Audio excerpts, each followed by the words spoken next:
ચાલો આજે આપણે સ્થાનિક સરકાર વિશે જાણીએ।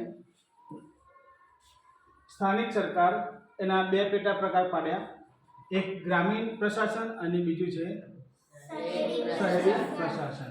એમાં ગ્રામીણ પ્રશાસન એટલે ગામની કક્ષાએ આવેલી સ્થાનિક સરકાર। તો ગ્રામીણ પ્રશાસનમાં કોણ આવશે? ગામ, તાલુકો, જિલ્લો। એ રીતે શહેરી પ્રશાસન એટલે શહેરી કક્ષામાં સ્થાનિક સરકાર કઈ? તો એક નગરપાલિકા અને મહાનગરપાલિકા।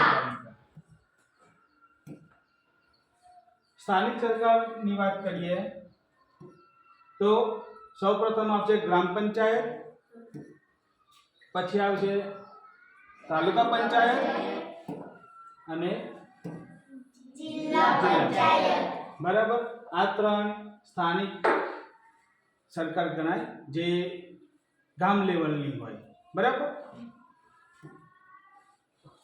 હવે સરકારનું માળખું એમાં સૌપ્રથમ પંચાયતી રાજમાં પાયાનું એકમ ગણાય તો ગ્રામ પંચાયત, એના ઉપર જઈશું તો તાલુકા પંચાયત, એના ઉપર જઈશું તો જિલ્લા પંચાયત, એની ઉપર જઈશું તો રાજ્ય સરકાર અને સૌથી ઉપર આવશે કેન્દ્ર સરકાર।